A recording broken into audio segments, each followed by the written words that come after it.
The prison island, Rottnest Island. This is the land of the indigenous people of Western Australia, a land where the patriots, the men of honor, the indigenous men who have kept their country safe for over 140,000 years.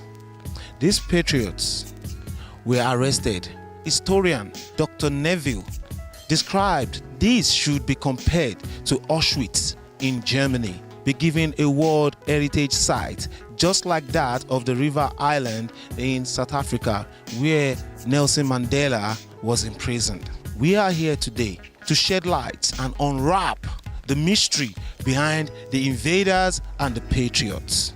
What we're doing on the island today, on Wajima, Rottnest Island, is launching Reconciliation Week. Really acknowledging that we're about to hand the quad, the old prison on the island, for the first time in 100 years. It won't be used as a tourism accommodation site. It will be handed back to the Island Authority, and they're working with the Wajima Aboriginal Reference Group to advise how it will become a commemorative, educational and respectful site for the future.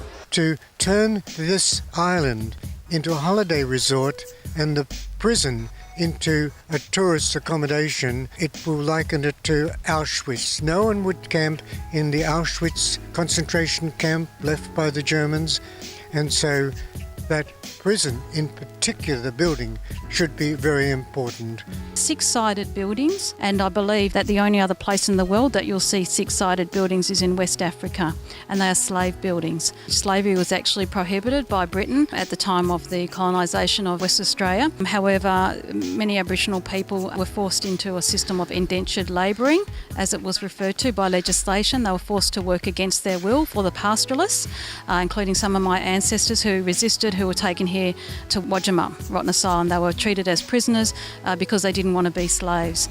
More than 4,000 Aboriginal prisoners from all parts of Western Australia, from the very bottom coast right up to the far north at Wyndham and Derby. And some of the men arrested travelled chained about 34 in a row, 600 or 700 kilometres to the port of Carnarvon and Roban, and from there they were shipped down to Fremantle. Many of them, when they were arrested, were naked. In their country they didn't need clothes, and when they arrived at Fremantle they were still naked in a very cold climate.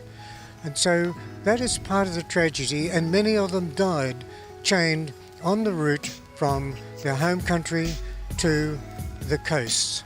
The loneliness, how they were homesick, how they didn't really understand why they were here. They took the men away from our families and left the women defenceless. Most of our males particularly have had the prison experience. So we're foreigners already in our own country. We are treated like that. We're not equals at all.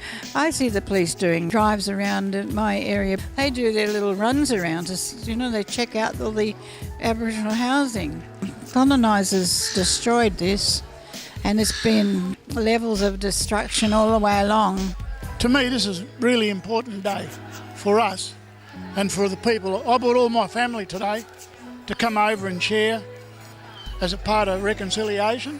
Look, I'm getting to the wrong end of life, but they're still young, so they've got to learn that Rottnest is a part of our culture, and that them as younger people, one day they'll become elders and they'll be able to take up where I leave off. In the past, I think reconciliation events are often non-Indigenous led. This clearly is an Indigenous-led event, and it is about the healing for this island. So I think this one will go down in history for the island, and telling truthful stories about Rottnest Island. I think this moment today is really powerful. Have you got any message for the government on how they can make life more better for the Indigenous people? And even though we might harp about, and people might think we harp about the stolen generation, that has a lot to do with it, because it's intergenerational trauma.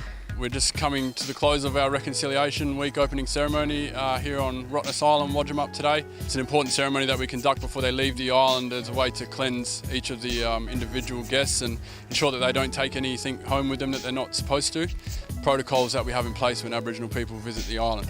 I am Tony ETC for Undercurrent.